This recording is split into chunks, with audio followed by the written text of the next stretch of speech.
अस्सलामुअलैकुम and a very good morning. जागो लाहौर में आप सबको खुश आमदीद कहते हैं जनाब, एक नए दिन और एक नई सुबह के साथ और एक नए अज़्म के साथ। मैं हूँ आपकी होस्ट मुनीबा आसिफ, इस उम्मीद और इस दुआ के साथ कि आप लोग जहाँ कहीं भी होंगे खैरियत से होंगे, खुशहाल ज़िंदगी गुजारे होंगे। और जनाब मेरा ख़्याल है कि खुशहाल ज़िंदगी सिर्फ वो नहीं होती है कि जब आप खुश और मुतमईन हो, बल्कि मेरे ख़्याल से खुशहाल ज़िंदगी वो होती है कि जब दूसरे भी आपसे खुश हों।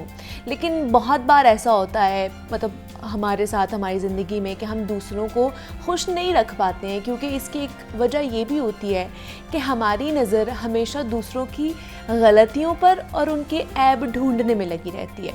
और इसी से मुतल्लिक अशफाक अहमद साहब लिखते हैं कि जनाब हमारी नज़र दूसरों के छोटे छोटे ऐब पर तो होती है, लेकिन अपने बड़े बड़े ऐब दिखाई नहीं देते हैं। चाहे हमारे अंदर 1000 ऐब ही क्यों ना हो, हमें उनकी परवाह नहीं होती है, क्योंकि हम दूसरों के गुनाह या ऐब ढूंढने की फ़िक्र में लगे रहते हैं। और हकीकत भी यही है, आप लोग भी नोटिस कीजिएगा कि हम दूसरों की छोटी से छोटी गलती पकड़ने और उसे हाईलाइट करने के चक्कर में कई कीमती रिश्तों को अपनी ज़िंदगी में खो देते हैं। तो इसलिए अगर ज़िंदगी में खुशहाली चाहते हैं ना, तो दूसरों पर नज़र रखने की बजाय जनाब पर्दा पोशी करना सीखिए, उनकी चीज़ों पर दिल जीतना सीखिए, आसानियाँ बांटा करें जितनी भी हो सकता है, क्योंकि लोगों के रास्ते हमवार करेंगे ना तो अल्लाह आपके रास्ते की जो मुश्किलात है ना ऑटोमेटिकली उन्हें हल कर देता है। तो आजकल ये तो बहुत ज़्यादा चीज़ें शुरू होगी ना कि हमने तनकीद करनी ही करनी, और ये हम अपने ऊपर फ़र्ज़ भी समझते हैं कि जनाब अगर हमें किसी की कोई चीज़ पता चल गई है या कुछ ऐसा हो गया है, किसी से कोई गलती सरजद हो गई है, तो हमने उसको हाईलाइट ज़रूर करना है। अपनी गलतियों को देखें कि आप कहाँ कहाँ गलत हैं,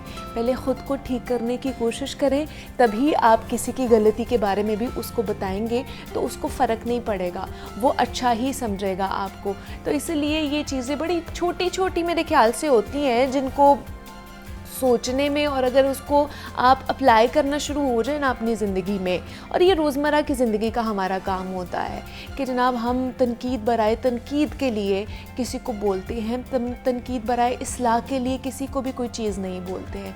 तो इसलिए इस्लाह करना हमारा मकसद होता है, किसी के ऊपर तनकीद नहीं करनी।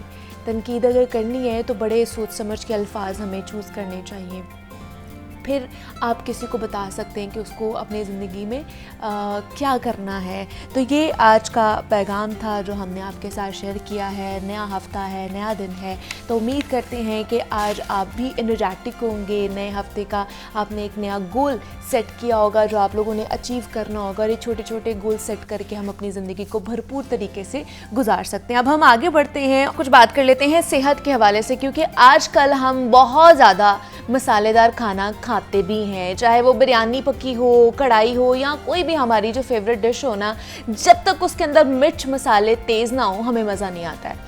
मिर्च और नमक की ज़्यादा मकदार सेहत को बुरी तरह मुतासर भी करती है, और मिर्च मैदा ख़राब करती है, तो नमक से ब्लड प्रेशर के मसाइल भी जन्म लेते हैं। और ये वजह है कि जो हम खाते हैं ना उसका हमारी ज़हनी सेहत पर गहरा असर भी पड़ता है। तेज़ मसाले हमारे मिजाज में गुस्सा और चिड़चिड़ापन पैदा करते हैं, और जिनकी वजह से हमारा जो ओवरऑल लाइफस्टाइल है ना वो मुतासर होता है। दूसरी जानिब एक तहकीक से ये पता चला है कि ज़्यादा मिर्च मसाला खाने से आपका मेटाबॉलिज्म और जिस्मानी दिफाई जो निज़ाम है ना वो मजबूत होता है, क्योंकि मिर्चों में विटामिन ए और सी की मकदार काफ़ी ज़्यादा पाई जाती है, जो जिस्मानी दिफा को मजबूत बनाने में मददगार भी साबित होती है। और मेक्सिको की एक यूनिवर्सिटी में ये तहकीक की गई है, और जिसे पता ये चला है कि ज़्यादा मिर्च मसाले खाने से जिस्म को ठंडा भी रखती है, ये ठंडा रखने में मदद देती है। और हरी मिर्च इंसानी सेहत के लिए मुफीद है। हरी मिर्च खाने से एक केमिकल पैदा होता है आपकी बॉडी के अंदर, जो मुंह में मौजूद दर्द के रिसेप्टर जो होते हैं ना उनको मुतहरिक भी कर देता है, और एक ऐसा केमिकल जन्म लेता है जो अक्सर अफराद के दिमाग में 2 न्यूरोट्रांसमीटर्स होते हैं, जिनको एंडोर्फिन कहते हैं और एक को डोपामाइन कहते हैं, वो रिलीज़ होता है, और जिससे लोग बड़ा अच्छा महसूस करते हैं, जिसको हैप्पी हार्मोन्स मेरे ख्याल से कहा जाता है। तो इस हवाले से आज हमने बात करनी है कि क्या ये जो स्पाइसेस हैं, मिर्च मसाले का जो ज़्यादा इस्तेमाल किया जाता है या जो नमक का ज़्यादा इस्तेमाल किया जाता है हमारे यहाँ पे, उसका क्या असर हो सकता है, प्रोज़ एंड कॉन्स क्या है, हैं इसके और कितनी मिकदार में हमें इसको खाना चाहिए, बिकॉज़ इससे हमारी सेहत तो ख़राब हो ही रही है, लेकिन इसके साथ साथ जो हमारी दिमागी जो बीमारियां हैं वो भी बढ़ती जा रही है। गुस्सा और चिड़चिड़ापन जिस तरह मैंने बात की है वो भी होता जा रहा है। और दूसरी ये जो तहकीक हुई है इसमें कितनी सदाकत है कि मिर्चें ज़्यादा खाने से, ये मसालेदार चीज़ें खाने से आपका जो दिफाई निज़ाम है और आपका मेटाबॉलिक रेट जो है वो मजबूत होता है। तो इस पर आज हम बात करेंगे। हमारे साथ इस वक्त फौजिया शिराजी इन स्टूडियोज़ में मौजूद हैं जो कि क्लिनिकल डाइटिशियन है। फौजिया, आपको वेलकम कहती हूँ जागो लाहौर में। कैसी हैं आप? अल्हम्दुलिल्लाह मैं ठीक हूँ, आप कैसी हैं? मैं भी बिल्कुल ठीक ठाक। फौजिया, स्पाइसेस मसालेदार खाना खाना हमें पसंद है और लाहौरी हैं, लाहौरी तो वैसे ही चटखोरे होते हैं। तो मुझे ये बताइए कि सबसे पहले नमक का इस्तेमाल बहुत ज़्यादा है, टेबल सॉल्ट हमारे घर में बहुत ज़्यादा यूज़ होता है, एक्स्ट्रा ऊपर से भी हम लोग डाल रहे होते हैं अपने खानों के अंदर। तो नमक का ज़्यादा इस्तेमाल किस तरह की प्रॉब्लम्स लेकर आ सकता है हमारी बॉडी के अंदर? देखिए, सबसे पहले तो हम लोग ये देख लेते हैं ना कि नमक है क्या चीज़। नमक बेसिकली 2 इंपॉर्टेंट एलिमेंट से बना होता है, सोडियम और क्लोराइड। अब इसमें जो बेसिक फंक्शनिंग हमारे पास आ रही है वो सोडियम की है। सोडियम हमारी बॉडी का एक बहुत बेसिक कंपोनेंट भी है। इसको इलेक्ट्रोलाइट्स का में से एक इलेक्ट्रोलाइट है। अब इनका हमारे जिस्म में फंक्शन क्या होता है? बॉडीली फ्लूइड्स जो हैं हमारे, वो सबसे ज़्यादा रेगुलेट जो है वो सोडियम ही करता है और इसमें हमारी किडनी के ऊपर डायरेक्ट इसका इफेक्ट होता है। यानी जब हमारी बॉडी के अंदर सोडियम ज़्यादा है तो हमारी किडनीज़ क्या करेंगी, वो इसकी एक्सक्रीशन के लिए यूरिन ज़्यादा बनाएंगी। और अगर इसकी मकदार कम है, जैसे कि डिहाइड्रेशन हो गई है, उसके अंदर यूरिन ये हमारी किडनीज़ कम बनाना शुरू कर देंगी। तो हम लोग कह सकते हैं कि इसके अपने बहुत ज़्यादा इंपॉर्टेंट रोल्स भी हैं। और इसके अपने अगर हम लोग इसको ज़्यादा मकदार में लें, इसके कॉन्स भी हैं ऑब्वियसली, जैसे कि आपने खुद बताया। अब सोडियम जो है हमारे पास यहाँ पे डिफरेंट चीज़ों के अंदर इस्तेमाल हो रहा है और डिफरेंट जो हमारे पास नेचुरली फूड आइटम्स हैं उसके अंदर भी होता है। जिस तरह हमारे पास ग्रीन लीफी वेजिटेबल्स हैं, इन सब के अंदर। अब एक ये चीज़ हमारे पास आ जाती है कि हमारी डेली रिक्वायरमेंट्स इसकी क्या है। एज़ पर FDA हमारी जो डेली रिक्वायरमेंट्स हैं वो हैं इसकी 2300 mg मिलीग्राम्स। अब बात ये होती है कि अब 2300 मिलीग्राम्स है कितना? अच्छा, वो हाँ कितना आ जाता है? 1 टेबलस्पून या टीस्पून? अच्छा, सिर्फ 1 टीस्पून। एक दिन में 1 टीस्पून सिर्फ यूज़ करना है? 1 टीस्पून आपने यूज़ करना है। और बल्कि अगर आपके पास कोई ऐसा क्लाइंट है, आपके पास कोई पेशेंट है जो कि जिसको ब्लड प्रेशर के इश्यूज़ हैं या CKD यानी क्रॉनिक किडनी डिजीज़ है, तो हम लोग उसको 2300 नहीं दे सकते। उनको लिमिट करना पड़ता है 1000 to 1500 मिलीग्राम्स के ऊपर ही। अब ये 1/4 ऑफ टीस्पून है और आप इस चीज़ से अंदाज़ा लगा लें हमारा सोडियम इंटेक कितना बहुत ज़्यादा। ऑब्वियसली हमारे तो एक टेबल स्पून डलता है हमारे उसके अंदर, हमारे खानों के अंदर। टीस्पून तो बहुत दूर की बात है। अब ये खाना अलहदा बात है, घर का खाना अलहदा बात है। जो हमारी प्रोसेस्ड आइटम्स आ रही होती हैं, हमारे पैकेज्ड फूड आइटम्स आ रहे होते हैं, उनके अंदर सोडियम बहुत एक्सेसिवली यूज़ हुआ होता है। हमारी सॉसेज स्पेशली सोया सॉस, उसके अंदर इतना सोडियम है, इतना नमक इस्तेमाल हुआ होता है जितनी हद नहीं। हमारे पास चाइनीज़ सॉल्ट का ट्रेंड था एक, मोनोसोडियम ग्लूटामेट, उसके अंदर सोडियम लेवल्स बहुत ज़्यादा हाई होते हैं। अब बेसिकली वो तो FDA ने बैन भी इसीलिए कर लिया, लेकिन पाकिस्तान में हर जगह भी यूज़ होता है। ऑब्वियसली अभी भी अगर हम घरों में पकाते हैं, चाइनीज़ पकाते हैं, तो उसमें चाइनीज़ सॉल्ट MSG तो जाना ही जाना है। MSG के बगैर हमें टेस्ट नहीं आता, लेकिन नहीं आता, वो मज़ा ही नहीं आता है ना नॉर्मल सॉल्ट के साथ। इसके साथ लेकिन एक और इशू भी है, हमें ब्लड प्रेशर का इशू तो हो ही रहा है, लेकिन इससे हमारा मेटाबॉलिक सिंड्रोम बहुत ज़्यादा हो रहा है, डायबिटीज़ का बहुत ज़्यादा खर्चा हो रहा है। और इसका डायरेक्ट MSG का जो लिंक है उसका हमारे न्यूरोमस्कुलर डिसऑर्डर्स जो हैं उनके साथ ये जो हम लोग चाइनीज सॉल्ट यूज करते हैं उसकी वजह से हो रहा है। ये एक्चुअली बैन हो चुका है FDA ने इसको बिल्कुल बैन कर दिया। पाकिस्तानियों का चस्का लेना है, उन्होंने ज़रूर यूज़ करना है। बात ये मतलब ये आपके लिए इतना खतरनाक जो है वो साबित हो सकता है। अच्छा, दूसरी एक डिबेट आती है, एक तो टेबल सॉल्ट की डिबेट आती है, दूसरा ये कि जो हिमालयन सॉल्ट यूज़ हो रहा है जिसको पिंक सॉल्ट कहा जाता है, उसकी बड़ी डिबेट आती है कि आपने अब टेबल सॉल्ट की जगह जो वाइट वाला नमक है उसकी जगह आपने पिंक नमक यूज़ करना है। अब I am going to get in trouble for this because बहुत ज़्यादा डाइटिशियंस ने इसको प्रमोट भी किया है। अगर आप मुझे पूछे, I am never going to promote Himalayan salt. अब बात किया, दो हमारे पास चीज़ें आ जाती हैं। अब इसके अंदर एक हिमालयन सॉल्ट को अगर देखा जाए तो इसमें केमिकल्स का जो है उसमें थोड़ा सा रोल कम होता है, ये इसकी अच्छी चीज़ है। लेकिन अगर हम लोग इसका डिफरेंस देखें, अब डाइटिशियंस ये कहते हैं कि हिमालयन सॉल्ट के अंदर मिनरल्स बहुत ज़्यादा है टेबल सॉल्ट से, लेकिन वो ये नहीं बताते कि अगर आपने उन मिनरल्स का फ़ायदा लेना है तो आपको डबल से ट्रिपल अमाउंट उसकी लेनी पड़ेगी। तो ऑब्वियसली यस एग्जैक्टली, और उसकी ट्रिपल अमाउंट आप लेंगे, अगर वो मिनरल्स इंक्रीज़ हो रहे हैं तो क्या सोडियम इंक्रीज़ नहीं होगा? बिसाइड्स इसके अंदर हैवी मेटल्स की थोड़ी सी कंटामिनेशन होती है, लेड होता है, इसकी कंटामिनेशन होती है, लेकिन अगेन इसका भी तब ही असर होगा जब आप बहुत ज़्यादा हाई क्वांटिटीज़ में लेंगे। अच्छा, तो बात वही आ जाती है, अगर आपने अफादियत लेनी है या even if there are cons that we are going to discuss, तो वो दोनों के लिए हमें बहुत हाई क्वांटिटी के अंदर चीज़ें चाहिए।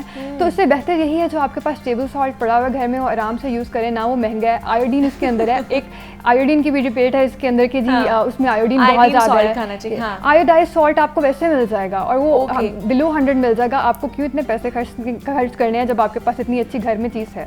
तो बस यही चीज़ तो मतलब वो टेबल सॉल्ट यूज कर सकते हैं, लेकिन उसकी जो क्वांटिटी है उसको देखना चाहिए हमें कि कितना यूज करना है। क्वांटिटी वही है हमारे पास जो हमें FDA ने बताई हुई है 2300 मिलीग्राम, दैट्स ऑल, कि वो आपने डेली जो है इनटेक करना है। अच्छा, स्पाइसेस, और जिस तरह मैं जिस रिसर्च के बारे में फौजिया बात कर रही थी कि उन्होंने रिसर्च में कहा है कि अगर आप ज़्यादा मिर्ची वाला खाना खाते हैं तो आपका मेटाबॉलिक रेट और आपका जो कह ले के निज़ाम है वो बेहतर हो जाता है, ये मजबूत हो जाता है। वाकई ऐसा होता है? थोड़ी सी डिटेल में इसकी बात कर देती हूँ। देखिए, जो हमारे पास लाल मिर्च हैं, इनके अंदर एक कंपोनेंट होता है जो इनको पंजेंट टेस्ट, जो इनका क्लासिकल टेस्ट है, कैरेक्टरिस्टिक टेस्ट है, जिसे हम लोग कहते हैं कि हमें मिर्चें लग रही हैं, वो पंजेंट टेस्ट आता है एक केमिकल कंपाउंड से जिसका नाम है कैप्साइसिन।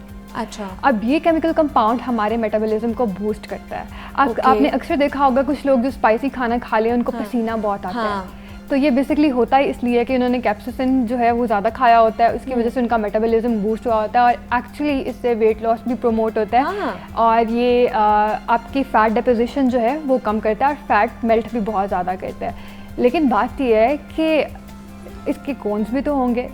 अब बात हम लोग ने कितनी मिर्चें इस्तेमाल करनी है दिन के अंदर, कोई प्रॉपर गाइडलाइन तो नहीं है इसके बारे में, लेकिन अब इसके अंदर हम लोग ये कह सकते हैं कि हमारे पास 2000 to 3000 मिलीग्राम्स जो है हम लोग ले सकते हैं, यानी 2 से 3 टीस्पून हम लोग रोज़ का दिन का इस्तेमाल कर सकते हैं विदाउट एनी साइड इफेक्ट। लेकिन अगेन हर बंदे का मेटाबॉलिज्म डिफरेंट होता है, this is something general, okay.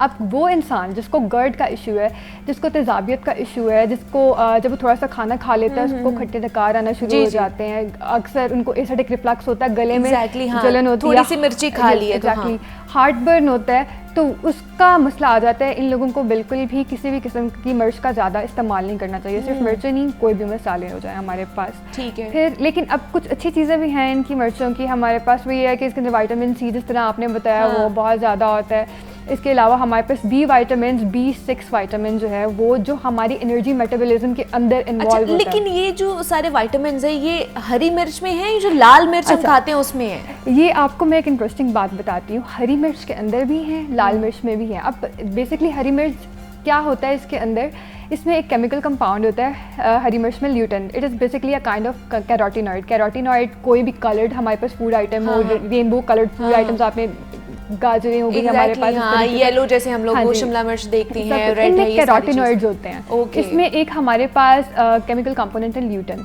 अब lutein is very good for your eyes. ये हमारी इवन डायबिटिक रेटिनोपैथी, जो डायबिटिक पेशेंट्स होते हैं उनकी आंखें जो ख़राब बहुत सीवियर हो जाती हैं अनकंट्रोल शुगर की वजह से, ये उसको बहुत बेहतर करता है। अब जो ल्यूटेन है वो हमारे पास पक्की हुई लाल मिर्चों में उतना नहीं होता जितना हमारे पास ये ग्रीन मिर्चों में होता है। तो हम लोग कह सकते हैं कि वैरायटी इज़ द की।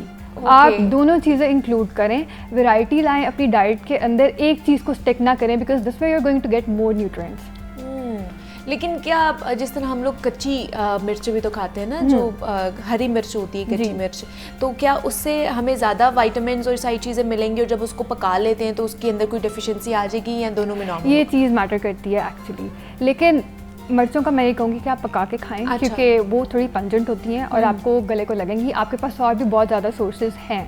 अगर वैसे हैं, if you are going to go season for a salad, थोड़ी सी आप काट के उसके ऊपर डालें। आप जाहिर है 5 to 6 मिर्चें आप एकदम नहीं खा सकते, इतनी ज़्यादा नहीं खाई जा सकती हैं, तो ये चीज़ आ जाती है। नहीं तो कुछ न्यूट्रिएंट्स होते हैं, उनकी एब्जॉर्प्शन खाना खाते हुए जब हम लोग पका रहे होते हैं तब ज़्यादा होती है और कुछ न्यूट्रिएंट्स जो हैं वो डिस्ट्रॉय हो जाते हैं। अच्छा। तो इसके अंदर भी वही मैं कहूँगी, variety is the key. Different food items include करें तो ऑटोमेटिकली आपकी न्यूट्रिशनल नीड्स जो हैं वो पूरी हो जाएंगी। कलरफुल फूड आइटम्स इंक्लूड करें, रेनबो प्लेट अपनी बनाएं, तो इससे आपके ज़्यादा अच्छी है बैलेंस डाइट के लिए आपकी। अच्छा, देन आ जाती है हल्दी और काली मिर्च। हाँ जी। हल्दी और काली मिर्च का इस्तेमाल कितना करना चाहिए और इसमें क्या क्या चीज़ें मौजूद हैं? हल्दी और काली मिर्च की अगर हम लोग बात करें तो इनका एक बहुत अच्छा रिलेशन है और वो मैं आपको बताती हूँ किस तरीके से। हल्दी के अंदर जो हमारा बेसिक केमिकल कंपोनेंट है जिसकी हमारी बहुत ज़्यादा अफादियत है, आपने अक्सर सुना भी होगा हल्दी से फलां दर्द ठीक होती है, फलां चीज़ ठीक होती है। हल्दी के अंदर बेसिकली एक केमिकल कंपोनेंट है जिसका नाम है कर्क्यूमिन। अब कर्क्यूमिन की एंटी इन्फ्लामेटरी प्रॉपर्टीज़ है। एंटी इन्फ्लामेटरी की जब मैं बात करती हूँ तो इसमें हम लोग को क्या चीज़ समझ आती है, हमारे जिस्म में जितनी बीमारियाँ हैं तमाम बीमारियाँ सोजिश से शुरू होती हैं। जी। अब अगर हम लोग सोजिश को ही मिटा दें तो कोई इशू नहीं होगा हमारा। तो बेसिकली हमारा जो कर्क्यूमिन है इट टारगेट्स इन्फ्लेमेशन।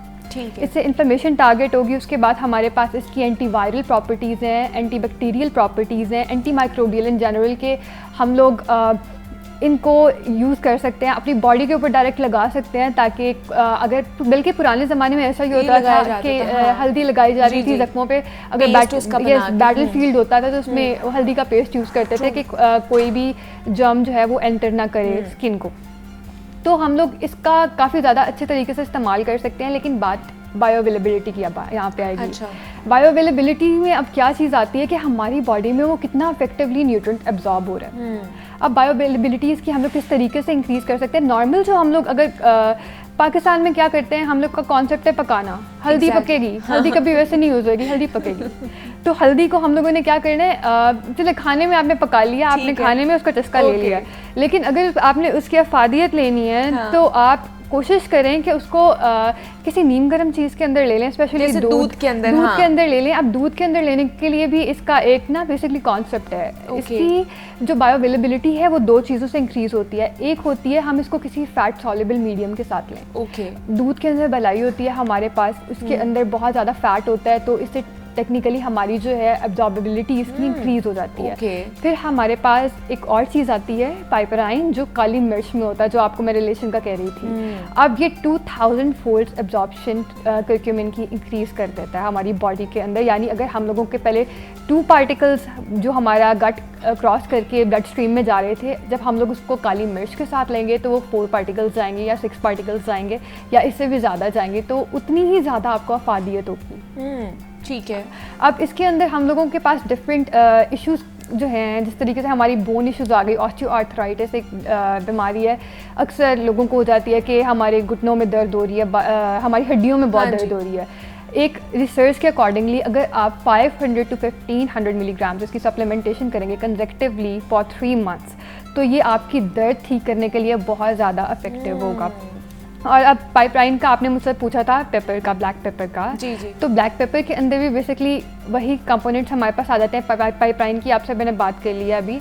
इसके अलावा ब्लैक पेपर ये हमारे ब्रेन हेल्थ के लिए बहुत अच्छा है। हमारे पास डिफरेंट न्यूट्रिएंट्स आ जाते हैं, जिस तरीके से हमारे पास बी वाइटामिन है, B1, B2, B6, हमारे ब्रेन की प्रॉपर फंक्शनिंग इनके बगैर हो ही नहीं सकती। सही। और ये हमारे बॉडी के अंदर इनकी एब्जॉर्प्शन भी ज़्यादा कराएगा और दूसरी बात ये कि ये उनको हमारी बॉडी को प्रोवाइड करेगा। ज़ाहिर है उनका सोर्स है, इनका रिच सोर्स है, तो उससे हमारी जो ब्रेन हेल्थ है, न्यूरोकॉग्निटिव हेल्थ, वो तो ऑटोमेटिकली बेटर होगी। और वही मिर्चों का जो मैं कह रही थी पहले से बात, कि जो इंसान जिसको गर्ड का इशू है, जिसको तेजाबियत का इशू है, जिसका गट इतना सह नहीं सकता मसाला, उसको नहीं लेनी चाहिए। Moderation is the key. ज़्यादा अपने आप पे जुल्म ना करें, थोड़ी मकदार में खाएं।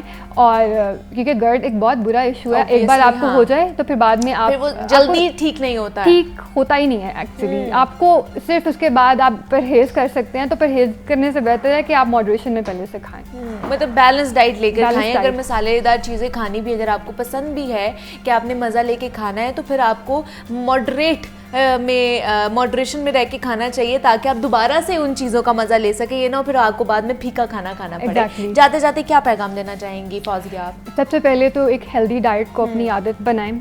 फैट डाइट्स तो बिल्कुल भी मत करें, जिस तरीके से आजकल फेमस हुई हैं। और अपने डाइटिशियन को सुनने से पहले भी ये देख लें कि उनकी क्रेडिबिलिटी क्या है। खुद अपनी रिसर्च करें, अपने स्कॉलरली आर्टिकल्स पढ़ें, ताकि आपको पता चले कि आप जो खा रहे हैं उसके अंदर क्या है। Exactly. Thank you so much Fauzia, और बहुत अच्छा लगा आपसे मिलके। हम स्पाइसेस के हवाले से बात कर रहे थे कि जनाब जो हम मसाले खाते हैं, नमक मिर्च का ज़्यादा इस्तेमाल करते हैं, उनके क्या फ़ायदे हो सकते हैं और क्या नुकसानात हो सकते हैं हमारी बॉडी के ऊपर। तो इसी नोट पर एक छोटी सी ब्रेक लेते हैं और मिलते हैं इस ब्रेक के बाद।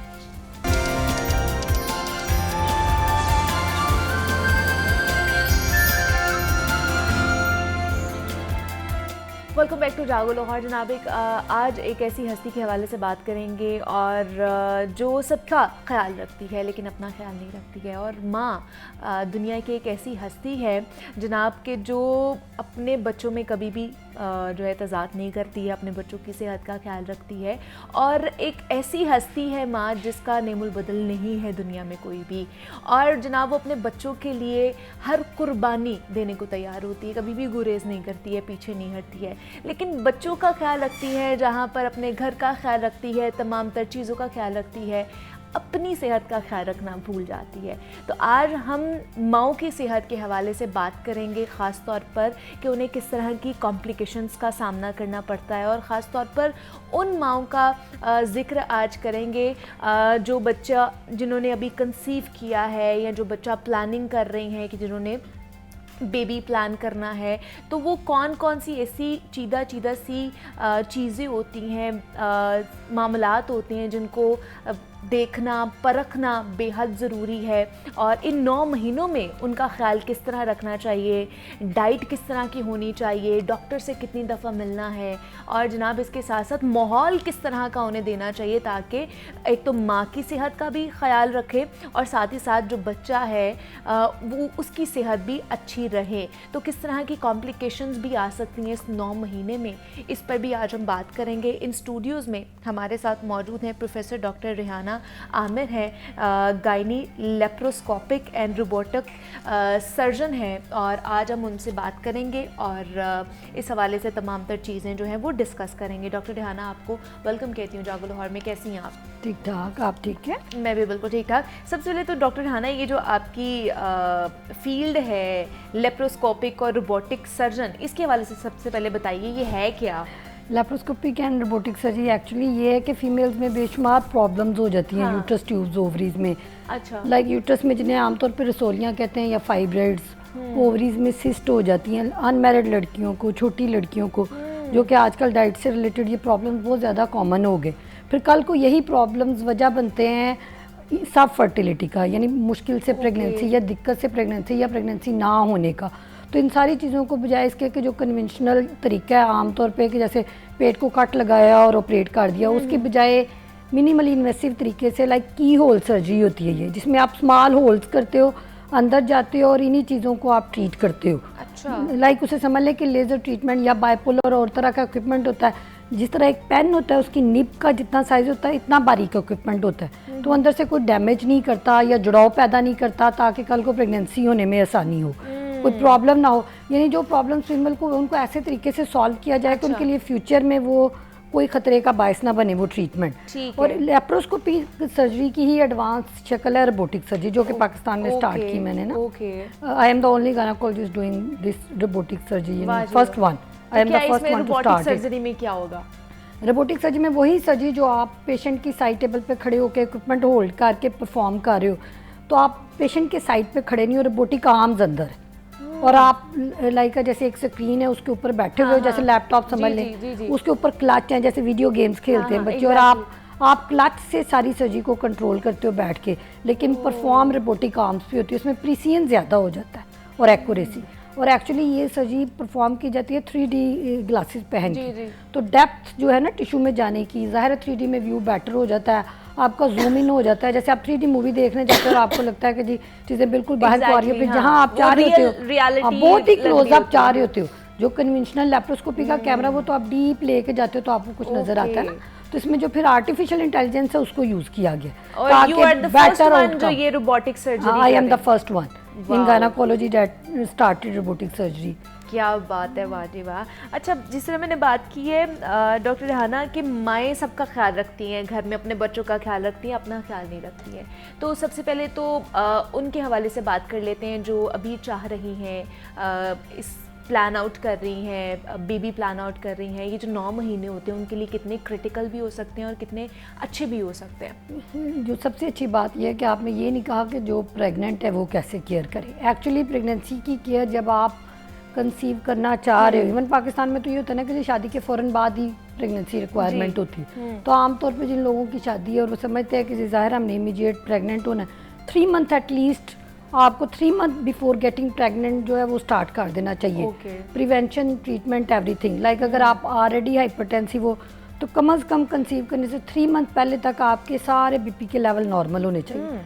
कंसीव करने से 3 मंथ पहले तक अगर आप डायबिटिक हैं तो आपके शुगर के सारे लेवल कंट्रोल होने चाहिए। स्ट्रिक्ट कंट्रोल, ये नहीं है कि आपके ऑन एंड ऑफ बीच में तेज़ हो जाता है, फिर आप जो ही प्रेग्नेंट हो गए वो सारी थिंग वर्सन हो जाएगी। उसके अलावा आप समझ लें आपका अगर वेट ज़्यादा है, जो कि कॉमन प्रॉब्लम है अभी, तो कम से कम एटलीस्ट 3 मंथ बिफोर शादी के आपको चाहिए कि आप बेसलाइन बॉडी वेट पे आ जाए। आप अगर फास्ट फूड लवर हैं या आपको डाइट आर्टिफिशियल ज़्यादा पसंद है as compare to raw food, तो आपको चाहिए कि अपना डाइट जो है उसको चेंज कर दें। एक्चुअली एक जो बड़ी इंपॉर्टेंट बात होती है वो ये होती है कि ये पेरेंट्स के लिए या मदर के लिए 9 मंथ है ड्यूरेशन, बच्चे के लिए इट्स होल लाइफ। उसको जो प्रॉब्लम होगा यूट्रस के अंदर वो इसी में होगा, सारी लाइफ में चलना है उसके साथ। और उसके बाद दुनिया में कोई भी जब प्रेगनेंसी होती है कोई भी बच्चा, अल्लाह की इजाज़त ने कोई भी बच्चा अनहेल्दी नहीं पैदा करता, तो पेरेंट्स से आता है, चाहे वो क्रोमोसोमल है, चाहे वो स्ट्रक्चरल है, चाहे वो जेनेटिक है। बच्चे को जो भी प्रॉब्लम होनी है that is actually transmitted from parents.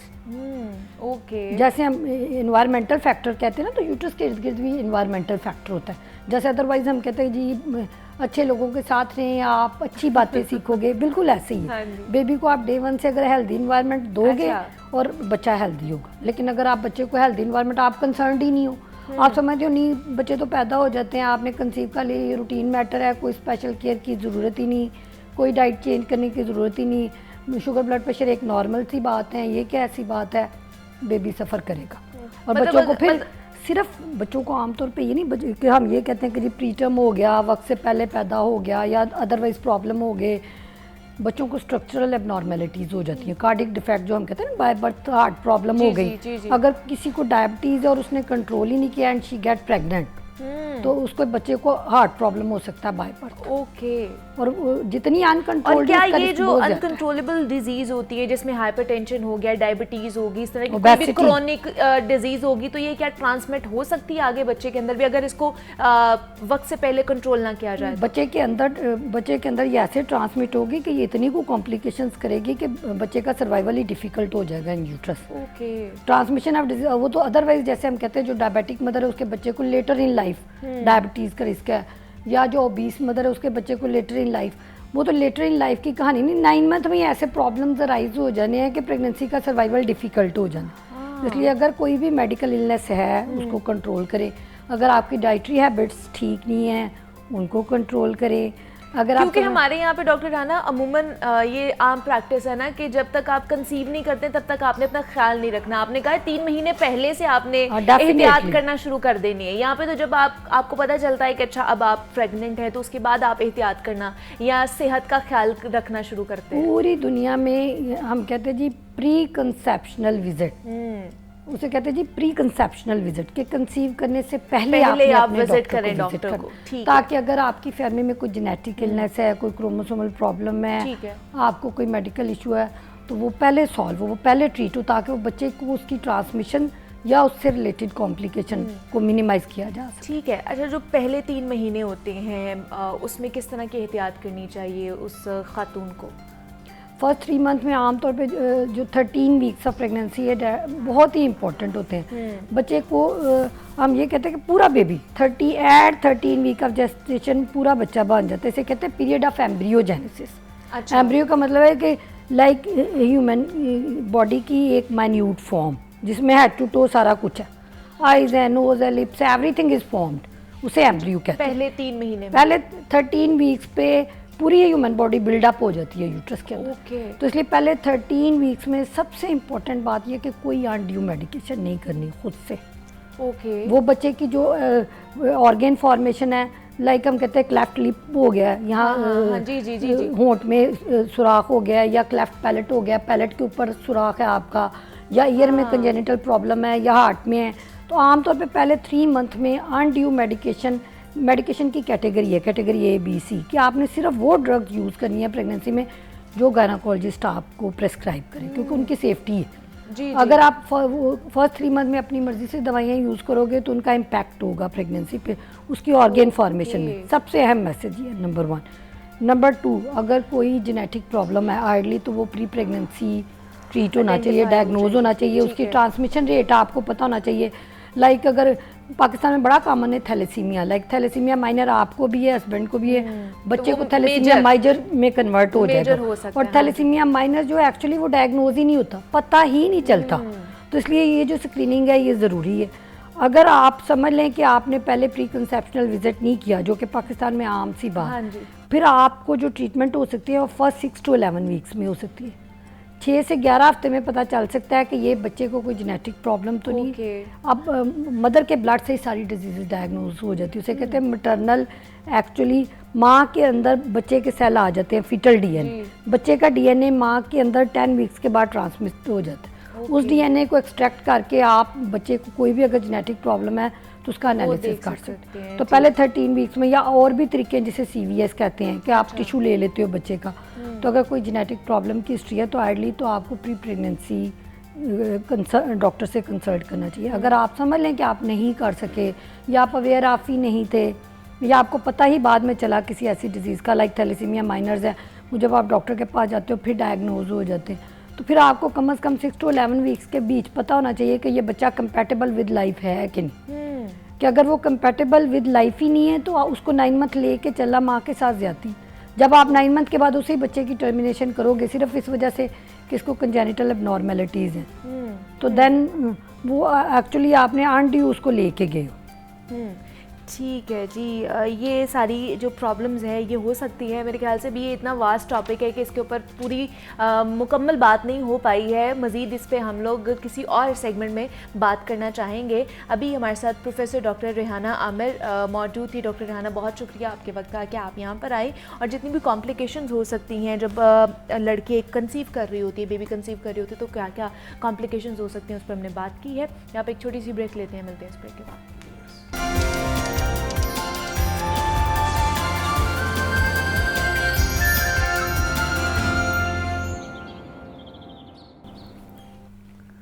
Welcome back to जागो लाहौर। जनाब, ये फैसला आपने करना है कि चालान या फिर लाइसेंस, ये शहरियों की सहूलत के पेश नज़र तमाम ड्राइविंग लाइसेंसिंग सेंटर्स खोल दिए गए हैं, और शहरियों की एक बड़ी तादाद ने लाइसेंस बनवाने के लिए सेंटर्स का रुख भी कर लिया, और लाइसेंस दफातर के बाहर बगैर लाइसेंस ड्राइविंग पर क्रैकडाउन के लिए आर्जी नाके लगाए गए हैं। और ट्रैफिक पुलिस की जानिब से एक फ़ैसला किया गया है कि जनाब शहरियों को चालान की बजाय लाइसेंस बनवाने पर आमादा किया जाए, और ये इक़दाम इंतहाई काबिल तहसीन भी है। और मौके पर ही लाइसेंस ना रखने वाले ड्राइवर्स को फौरी लर्नर परमिट जारी किया जा रहा है, और लर्नर परमिट रखने वाले शहरियों को वार्निंग दी जाने के साथ साथ लाइसेंस जल्द बनवाने की हिदायत भी की जा रही है। मोटिवेट किया जा रहा है कि अगर आपके पास लाइसेंस नहीं है तो आपका चालान नहीं होगा, आपका जो 2000 रुपये का चालान करता है वो नहीं होगा। अगर आप जाके जो सेंटर्स हैं, लाइसेंसिंग के सेंटर्स जो बनाए गए हैं, जो खोले गए हैं ट्रैफिक पुलिस की तरफ से, अगर आप वहां पर जाके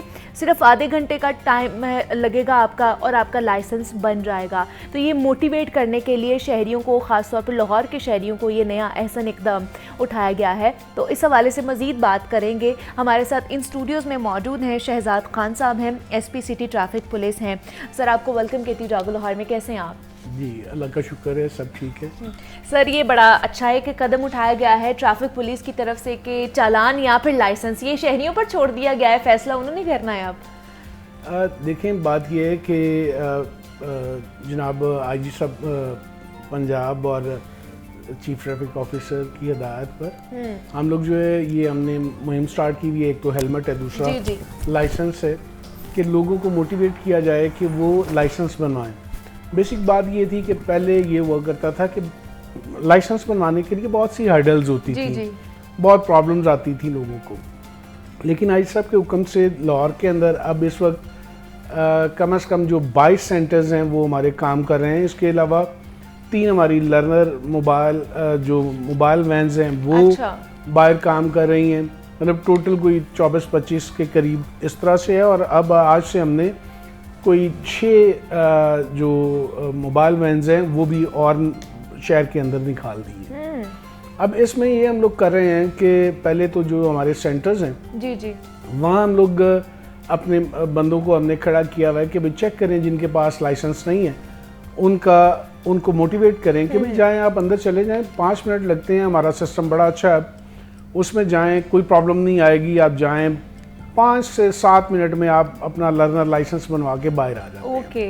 ठीक है, तो इसी तरह ये जो मैंने बताया कि पहले हमारी 3 मोबाइल वैन्स थी जो चल रही थी, जबकि अब उसमें 6 से 8 जो कल्टस हैं और इस तरह दूसरी बड़ी वैन्स हैं, ये हम आज से जो है वो निकाल रहे हैं, जो मुख्तलिफ ऐसी जगहों पे, कोई मार्केट्स में, कोई मतलब जहाँ पे लोगों का रश ज़्यादा है, असेस लोगों की ज़्यादा है, वहाँ पे पहुँच के जो है वो वहाँ पे वो स्टेशन होंगी और वहीं पे हम लोगों को मोटिवेट करेंगे कि जी ये गाड़ी हमारी चौक के अंदर खड़ी है, आए प्लीज़, आपको कोई प्रॉब्लम नहीं है, 2 मिनट लगेंगे अपना लाइसेंस मतलब बनवाना। अब लोग जो अब लाहौरी जो है ना वो बहाना नहीं बना सकते हैं कि हम लाइसेंस बनाने नहीं जा सकते हैं, टाइम निकालना पड़ेगा इसके लिए। बेसिक हम लोग ईज कर दिए ना आप लोगों ने उनके लिए। बेसिक बात यह है कि जो पहले प्रॉब्लम्स आती थी, लोगों का टाइम ज़ाया होता था, हाँ जी, हमने सिस्टम को आईसाब के हुक्म से बहुत ज़बरदस्त जो है वो उसको कर दिया और ट्रांसपेरेंट कर दिया और बिल्कुल आप जैसे ही, और किसी किस्म का लाइसेंस लर्नर से लेके LTV, HTV, कार, मोटरसाइकिल, किसी तरह का भी लाइसेंस बनवाना चाहते हैं, आप जाते हैं, उसी वक्त आपका लाइसेंस विद इन मिनट्स जो है वो मैनेज हो जाता है। तो मैं उसके लिए आपको दूसरी बात भी बताऊं कि अभी तक अगर आप देखें तो जो लाहौर में लाइसेंस इशू हुए हैं वो 6,97,000 के करीब हैं। ठीक है, जबकि सिर्फ इस साल जो है वो अभी तक 48,000 से अबव जा चुके हैं जो मैच्योर लाइसेंस हैं। इसके अलावा जो लर्नर हैं वो अभी तक हम लोग 4,07,000 के करीब जो है वो बनवा चुके हैं। ओके। और मतलब इसमें इम्प्रूवमेंट ही हुई है। इम्प्रूवमेंट हुई है। उसकी एक और मिसाल मैं आपको बताता हूँ कि जैसे आप देखें कि हमारे जो ओवरऑल जो रेशो थी पिछले साल, अगर कल की बात करें जी जी, तो एक दिन में जो था वो कोई 1,1200 के करीब लर्नर बना। ठीक है, जबकि कल हम लोग जो थे वो 9200 पे गए हुए थे और हमारा टारगेट इससे भी ज़्यादा है। इंशाल्लाह हम लोग इसको आईसाब की हिदायत ये है कि मिनिमम 7 टाइम्स जो है इसको इनहांस कर दें। लाइक इस माह में अगर पिछले साल 24,000 थे तो इस दफ़ा हम लोग तकरीबन इसको 1.25 लाख पे ले जाएंगे। ओके। और ये लोगों की अपने लिए बेहतर है। बेशक ऐसे है कि उनका लाइसेंस बनेगा तो उनका चालान नहीं कटेगा। अच्छा, वैसे 2,000 रुपए चालान होता है? लेकिन सिर्फ चालान नहीं होता। हाँ। ये लाइसेंस जो है ये आपको आपकी गारंटी है कि आपको गाड़ी चलाना आती है। हाँ जी। आप एलिजिबल हैं कि आप रोड के ऊपर निकल सकते हैं। और ख़ास तौर पे ऐसा मैं अपने शहरियों को बताऊं कि सिर्फ चालान मैटर नहीं करता। मैटर उस वक्त ये बहुत ज़्यादा करता है जब खुदा ना खास्ता कहीं कोई छोटा मोटा भी एक्सीडेंट हो जाए और आपके पास अगर लाइसेंस नहीं है तो इसका मतलब ये है कि गलती आप ही की है। भैया आपके पास अगर लाइसेंस नहीं है और आप गाड़ी चला रहे हैं तो ये तो जस्टिफिकेशन ही नहीं है कि आप रोड के ऊपर आ सकते हैं। फिर आप बेशक जितनी मर्जी अच्छी गाड़ी चला रहे हो, पता तो ये चलेगा कि लाइसेंस नहीं है तो आपको नहीं अच्छी। आपकी गलती नहीं भी है तो आपका मेन बेसिक चीज जो है वो पूरी नहीं है। पूरी नहीं है, एग्जैक्टली। लेकिन यहाँ पे सर मेंटालिटी क्या है? मतलब रोजाना की बुनियाद पर आपका लोगों के साथ इंटरेक्शन होता होगा। यही लोग जब बाहर जाते हैं तो इनको टेंशन पड़ी होती है कि हमने लाइसेंस के बगैर बाहर नहीं कदम रखना, लेकिन जब वो पाकिस्तान में रहते हैं तो उन्हें पता ही नहीं होता कि लाइसेंस बनवाना भी है या नहीं भी बनवाना। तो क्या है ये मेंटालिटी? ये बात आपकी बहुत अच्छी है, बिल्कुल ठीक है। मैं इसके साथ एक और चीज़ ऐड करूँगा जी, कि लाइसेंस के साथ साथ जब लाइसेंस जिन लोगों को यहाँ मिला भी होता है और वहाँ जाके वो स्ट्रगल करके अपना लाइसेंस ले लेते हैं तो ड्राइविंग में यहाँ आके जो है वो उतनी परवाह नहीं करते जहाँ जितनी उधर करते हैं जी। ये एक मेंटालिटी है जिसको हमें चेंज करना है थ्रू एजुकेशन, कोई शऊर की बेदारी। क्योंकि मुझे कहा यह जाता है, ये भी एक फैक्टर तो है कि लैक ऑफ एजुकेशन, लेकिन वही बंदा जो वहाँ पे भी पढ़ा लिखा नहीं है वो वहाँ पे ओबे कर रहा है सारे रूल्स, यहाँ पे आके वो लैक ऑफ एजुकेशन में आ रहा है। ये बेसिक मेंटालिटी को बदलने की ज़रूरत है कि भाई हमने लॉ ब्रेक नहीं करना, लॉ को ओबे करना ही करना है इसमें हमारी भी भलाई है और लोगों की भी भलाई। बिल्कुल ऐसे ही है। लेकिन सर बहुत से लोगों के पास लाइसेंस होता भी है ना, तो वो लोग शो नहीं कराते हैं या साथ नहीं रखते हैं कि, और डॉक्यूमेंट्स भी जो गाड़ी के या बाकी चीज़ों की या बाइक के भी डॉक्यूमेंट्स साथ नहीं रखते, लाइसेंस भी साथ नहीं रखते, कि हम लोग अगर दिखा भी दें ट्रैफिक पुलिस को तो उसके बाद वो देखने के बाद भी हमें चालान करते हैं, बिकॉज उन्हें टारगेट मिला होता है जो उन्होंने अपना पूरा करना होता है। तो इस वजह से भी लोग, तो ये भी एक सारा सिनेरियो चल रहा होता है, तो इस पर क्या कहेंगे आप? देखिए, इसकी मिसाल मैं आपको ये देता हूँ कि एक चौक में हमारे 2 वार्डन्स खड़े हैं, वहाँ पे अगर आप वायलेशन की रेशो निकालें, एवरेज निकालें रात को, तो 1 घंटे में जो है वो 100 वायलेशंस होती हैं। अच्छा। तो अगर वो हमारा लड़का वहाँ खड़ा है, हमारा वार्डन वहाँ पे खड़ा है, तो उसका काम है ना वायलेशंस को रोके और वायलेशन करने वाले के अगेंस्ट जो है वो कार्रवाई करे। तो अगर आप शाम को जब 8 घंटे की ड्यूटी वो ख़त्म करता है और 800 अगर वायलेशंस हुई हैं और उसने 5, 7, 10, 12 चालान किए हैं, तो ये तो कोई टारगेट नहीं हुआ। और ना ही कभी किसी ऑफिसर ने कभी कोई ये टारगेट दिया है कि जी आपने रात को जो है after completion of your duty आपने 10 चालान करने हैं या 15 करने हैं या 20 करने हैं। मतलब ऐसा कोई टारगेट नहीं दिया जाता ऑफिसर्स को? टारगेट नहीं दिया जाता। अच्छा। ये जरूर कहा जाता है कि भाई आप अपनी जहाँ पे आप ड्यूटी कर रहे हैं वहाँ पे वायलेशन को तो कंट्रोल करें। अगर कोई वहाँ पे वन वे की खिलाफवर्जी करता है, कोई सिग्नल जंपिंग करता है, तो ये हमारा काम है being a police officer, being a traffic police officer, कि हम उसको रोकें और उसके खिलाफ इन्फोर्समेंट करें। लेकिन फिर ये क्यों इतना ज़्यादा हमारी सोसाइटी में ये बहुत ज़्यादा चीज़ें आ गई है ना कि अच्छा इन्होंने करना ही करना है चालान, हम लोग चाहे अपने पास रखें या ना रखें, तो इसका बेहतर ये है कि अच्छा कोई बहाना बना के तो वहाँ से खिसक लिया जाए। अब ट्रेंड और ओवरऑल सोच जो है ना वो तब्दील करने की ज़रूरत है और कुछ तब्दील हो भी रही है कि अब सबको पता है कि ट्रैफिक पुलिस जो है वो आपको नाजायज़ तंग नहीं करेगी किसी सूरत में भी। अगर आप कोई वायलेशन करेंगे तो फिर आपका चालान होगा। और ये भी अब बल्कि ज़रूरी हो गया हुआ है कि अब ये जो पहले कॉन्सेप्ट था कि जी हमने डॉक्यूमेंट्स नहीं रखने हैं, अपना लाइसेंस नहीं रखना, अब ये नहीं है। सही। अब हर बंदा जो है वो कोशिश करता है कि अपने डॉक्यूमेंट्स अपने साथ रखे, हाँ, ताकि अगर कहीं इस तरह की कोई चेकिंग होती है तो दिखा सके कि जनाब ये मेरा लाइसेंस है, ये मेरे डॉक्यूमेंट्स हैं और बाकी चीज़ें भी जो हैं मेरी बाइक की या मेरी कार की ठीक हैं, जैसे लाइट्स हैं, बाइक की नंबर प्लेट्स हैं, इस तरह की जितनी चीज़ें वो उसकी ठीक है। लेकिन गाड़ी वालों में मतलब किस किस्म का ज़्यादा चालान होता है? लाइसेंस के लिए या लेन की पाबंदी नहीं की जाती है? किस चीज़ के ज़्यादा चालान किए जाते हैं? मतलब रेशो किस चीज़ की ज़्यादा है, किस कैटेगरी की?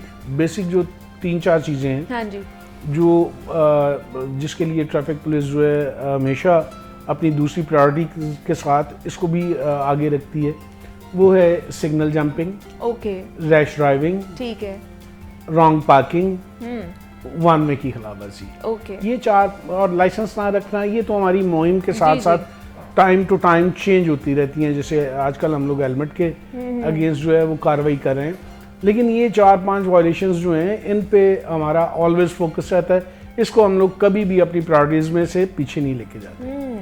अच्छा, हेलमेट वाली भी आजकल आपका बड़ा क्रैकडाउन चल रहा है ट्रैफिक पुलिस की तरफ से, और मेरे ख्याल से अब तो हर कोई पाबंदी से हेलमेट पहन रहा है। जी तो उसका फीडबैक किस तरह का आ रहा है? कितने चालान किए जा रहे हैं और उसमें कितना मोटिवेट किया जा रहा है लोगों को? देखिए, फीडबैक तो आपने खुद ही बता दिया कि लाहौर की सड़कों पे अब आपको जो है वो हेलमेट पहने हुए लोग नजर आ रहे हैं, पहने हुए लोग नजर आ रहे हैं।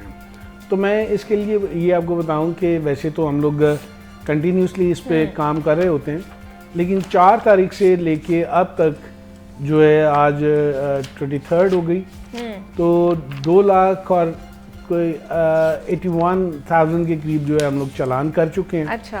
और ये आपने देखा होगा जो हमारे मेन मॉडल रोड्स हैं या जो फ्रंट रोड्स हैं, जैसे माल रोड है, जेल रोड है, फिरोजपुर रोड है, मेन बुलेवार्ड है, कैनाल है, इन पे तो 95 to 96-7% जो है अब लोगों ने हेलमेट इस्तेमाल करना शुरू कर दिया है। जो हमारे साइड रोड्स हैं वहाँ पे भी बहुत ज़्यादा बेहतरी आई है, लेकिन कंपैरेटिवली थोड़ा कम है, मतलब 90% वहाँ पे भी लोगों ने पहनना शुरू कर दिया। और हमारी कोशिश ये है कि हम इस मुहिम को, अपनी इस एक्सरसाइज को जारी रखें। और ये इसमें भी देखें, ट्रैफिक पुलिस जो काम भी करती है वो अपनी आवाम के लिए करती है, अपने रोड यूजर्स के लिए करती है। अगर आप ये देखें कि इस दफ़ा हमने हेलमेट की जो एक्सरसाइज शुरू की, तो पिछली दफ़ा जो ओवरऑल डेथ्स हुई वो उसमें 70% 69% जो थी लाहौर में एक्सीडेंट से वो बाइक्स पे थी। हाँ जी, ये सही ठीक है। तो ओवरऑल 484 थी ओवरऑल, जिसमें से 263 हेड इंजरीज की थी, बाइक्स की थी। इसके ऊपर हमने एक सर लास्ट टाइम जब आपसे किया था ना शो, उसके बाद हमने इसके ऊपर एक सेहत से मुतल्लिक भी किया। न्यूरो सर्जन हमारे पास आए थे, उन्होंने भी हमें ये कहा था कि जो रेशो है ना, जिन्होंने हेलमेट नहीं पहना होता उनकी डेथ रेशो ज़्यादा है हेड इंजरीज की वजह से। मैं आपको यही रिक्वेस्ट कर रहा था कि चेंज ये आया कि इस साल 6 माह में जो हम लोगों ने ये कार्रवाई की, उस पर जो एक्सरसाइज स्टार्ट की हुई है, इस पे ये हुआ कि 70 लोग जो हैं वो कम डेथ हुई, मीन 35% जो है उसमें कमी आई। तो ट्रैफिक पुलिस का बेसिक कॉन्सेप्ट जो था वो तो यही था कि हम लोगों को सेव करें, उनकी जानो माल का जो है वो तहफ़्फ़ुज़ करें। तो उसमें काफ़ी हद तक हम कामयाब हुए। और मेरी वैसे भी देखिए, ये मैं अपने लिए पहन रहा हूँ, अपनी फैमिली के लिए पहन रहा हूँ, ठीक है। तो हम सबको पहनना ही चाहिए। और थ्रू योर चैनल मेरी रिक्वेस्ट होगी तमाम वालिदैन से, बड़ों से, कि ख़ुद भी पहने और अपने बच्चों को, अपने सराउंडिंग में जितने उनके सिबलिंग्स हैं और दोस्त हैं, सबको हिदायत करें, सबको बताएं कि जी ये चीज़ जो है ये बड़ी ज़रूरी है आपके अपने लिए। मतलब अगर मुझे कोई चोट लगती है या किसी तो ये मेरी पूरी फैमिली सफ़र करती है। तो ये हम सब के लिए बेहतर यही है कि हम लोग हेलमेट का इस्तेमाल करते हैं। अच्छा, ये तो गाड़ी के लाइसेंस और मोटरसाइकिल के हेलमेट के हवाले से हमने बात कर ली है। सर, लेन और लाइन की पाबंदी के हवाले से भी हमें कुछ इनिशिएटिव लेने की ज़रूरत है, बिकॉज हम देखते हैं मोटरसाइकिलों वाली जो लेन होती है उसमें हमें मोटरसाइकिल नज़र नहीं आ रही होती है, उसमें हमें गाड़ियाँ नज़र आती हैं, मोटरसाइकिलें जो है वो उसमें हैवी ट्रैफिक वाली लेन में हमें नज़र आ रही होती हैं। तो इसकी पाबंदी के लिए भी कोई इनिशिएटिव लिया जा रहा है, कोई इकदाम उठाया जा रहा है? जो हमारी मेन थी ना, मैंने वो 4-5 बताई, उसमें एक ये रह गई थी, लेन लाइन जो है इसकी पाबंदी करना भी जो है ना ये बड़ा इम्पॉर्टेंट है। क्योंकि लेन लाइंस जो जब गलत इस्तेमाल होती है तो एक्सीडेंट का इस्तेमाल जो है वो भी बहुत ज़्यादा हो जाता है। तो इसमें बिल्कुल ट्रैफिक पुलिस जो है इस पर भी कार्रवाई जो है अपनी, वो जो मेन हमारी सेक्शंस हैं या मेन वायलेशंस हैं, उसमें ये भी एक वायलेशन है जिसके खिलाफ कार्रवाई करती रहती है। और वाकई ये भी एक एक्सीडेंट होने का जो है जो ये वायलेशन है उसका खमियाजा भुगतना पड़ता है हमें। तो इस हवाले से भी ये चीज़ें हो रही हैं। ऑब्वियसली ये जब लेन लाइन का ख्याल नहीं रखा जाता तो एक्सीडेंट्स बहुत ज़्यादा होते हैं। जब आप गलत कट ले लेते हैं, ओवर स्पीडिंग करते हैं, तो इसका भी आप लोगों ने ख़ास ख्याल रखना है। अच्छा, दूसरा सर, ई चलानिंग के हवाले से हमें बताइएगा कि अभी भी ई चलान हो रही है? बिकॉज जब इसकी मुहिम का आगाज़ किया गया था तो मुझे याद है कि हमने नोट किया था कि जो ओवर स्पीडिंग थी ना वो बहुत ज़्यादा कम हो गई थी और मुनासिब रफ्तार में लोगों ने गाड़ी चलाना शुरू कर दी थी, बिकॉज ई चालान बहुत ज़्यादा हो रहे थे। तो अब ये हो रहा है कि अब नहीं होते ई चालान? बेसिकली अब चालान तो जो हैं वो ई चालान ही हुए हैं। अच्छा, वो हमारा जो पहले वाला सिलसिला था बुक्स वाला, वो वाला बिल्कुल ख़त्म हो गया। वो कोई इस तरह की चीज़ नहीं है।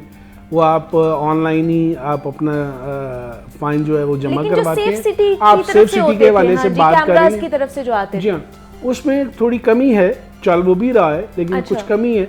ओवरऑल जो है वो ट्रैफिक पुलिस कंसंट्रेट कर रही है रोड्स के ऊपर ही, और ई चलानिंग के ऊपर चेंज तो बहुत आ गई है। मतलब वो कैमरास के थ्रू नहीं हो रही है, उस तरह से नहीं हो रही है लेकिन उस तरह से नहीं। लेकिन उससे फायदा नहीं था क्या आप लोगों को? नहीं, अब भी चल रही है वो, और उसके फायदा है, ये नहीं है उससे फायदा नहीं है। लोग उससे हमारे जो मेन रोड से उन पे बहुत फर्क पड़ गया था। अच्छा। मेन चौकों में बहुत फर्क पड़ गया और स्टिल अभी चल रहा है वो फर्क। तो देखिए, अगर आप देखें टाइम टू टाइम कि हमारी आबादी कितनी है, हमारी व्हीकल्स कितनी है, पिछले साल कितने एक्सीडेंट हुए, अब कितने एक्सीडेंट हुए, अब कोई स्ट्रीमलाइन हुई या नहीं हुई, ये अगर आप डाटा निकालें पिछले सालों में, पिछले साल से अगर कंपैरिजन करें तो इस साल में काफ़ी बेहतरी आई है हर पॉइंट ऑफ व्यू से। ठीक है, मतलब वो भी हो रहे हैं, लेकिन जी। साथ ही साथ जो है दूसरे चालान्स भी किए जा रहे हैं, जिसको मैनुअली कहा जा जी। सकता है,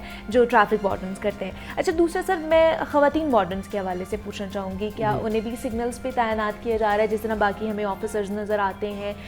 वरना उनमें देखा जाता है कि बहुत ज़्यादा वो हिचकिचाती हैं चालान करते हुए या इस तरह की चीज़ें इसको लीड करते हुए, उन्हें भी किया जा रहा है इस चीज़ के अंदर? ये जो हमारी लेडी ट्रैफिक वार्डन्स हैं, ये बड़ी ब्रेव हैं और बड़ी अच्छे तरीके से हर चीज़ को मैनेज कर लेती हैं। बिल्कुल ऐसे ही है। आपको पता होगा कि हमारी जो पेट्रोलिंग ऑफिसर्स हैं कई, वो भी, हाँ जी, ये True. लड़कियां हैं और वो काम कर रही हैं। और क्योंकि लाइसेंसिंग में हम लोगों ने इस वक्त कंसंट्रेट अच्छा। किया हुआ है तो ज़्यादा उस साइड पे, उस side. फिर एजुकेशन में हमारा एक पूरा सिस्टम है, हमारा एक पूरा मतलब एजुकेशन यूनिट है जो काम कर रहा है, उसमें हमारी बहुत सारी लड़कियां हैं और वो तो बिल्कुल लीडिंग रोल में हैं। आपने देखा होगा कि माल रोड पे हाँ जब इस जी। तरह की कोई कैंपेन्स होती हैं तो हमारी वही लड़कियां जो हैं वो वही आगे होती हैं, लीडिंग हाँ जी। करती हुई जो है हर चीज़ को मैनेज कर रही होती हैं। तो ये तो हर चीज़ में किसी जगह पे भी जो ट्रैफिक वार्डन्स हैं उनसे पीछे नहीं है हमारी लेडी ट्रैफिक। बिल्कुल ऐसे ही है। अच्छा, लास्ट पे सर मुहर्रमुल हराम के हवाले से मैं पूछना चाहूँगी कि ट्रैफिक प्लान आप लोगों ने क्या बनाया है? बहुत सी शाहराएँ जो हैं, बहुत सी सड़कें जो है वो बंद कर दी जाती है, तो क्या प्लान आउट किया गया है? देखें, बेसिकली 1 मुहर्रम से 10 मुहर्रम तक हमारे कोई 15 के करीब प्रोसेशंस होते हैं जो मेन होते हैं। अच्छा। उसमें मेन तो जो है वो 9वीं मुहर्रम और 10वीं मुहर्रम जी, का जी। होता है, जो आपको पता है कि वॉल सिटी के अंदर से चलता है और बाटी आके करबला गामिशा जी, खत्म जी। हो जाता है। तो उसके लिए वो सराउंडिंग में हम लोग बिल्कुल बंद करते हैं। उन दिनों में जहाँ जहाँ से वो गुजर रहे होते हैं उतना उतना हिस्सा उसको मैनेज करते हैं। अच्छा। उसके लिए हमारा डिवीजन पॉइंट जो प्लान पूरा आता है, हमारा सिक्योरिटी प्लान पूरा आता है, जिसमें हम प्रॉपर जगहों पे अपने पूरी मतलब जो ड्यूटी है उसको डिप्लॉय करते हैं। इसमें हमारे एसपीज मैनेज कर रहे होते हैं 2, कुछ 5 डीएसपी हैं। अच्छा। इसी तरह कुछ 63 के करीब जो है वो इंस्पेक्टर्स होते हैं, होंगे जो हमारा भी होना बना है, हुआ जी, है। जी। और कोई 1100 समथिंग के करीब जो है वो ट्रैफिक वार्डन्स इस पे हमारे ड्यूटी देंगे। ठीक है। जी। तो ये प्लान सारा मुहर्रमुल हराम के हवाले से भी ट्रैफिक पुलिस का जो प्लान है वो बनाया गया है। हमारे साथ SP city traffic police Shahzad Khan साहब मौजूद थे। सर, बहुत शुक्रिया आपके वक्त का कि आप यहाँ पर आए और ट्रैफिक पुलिस के हवाले से हम बात कर रहे थे। मुझे इजाज़त दीजिए, अपना ख्याल रखिएगा। अल्लाह हाफ़िज़।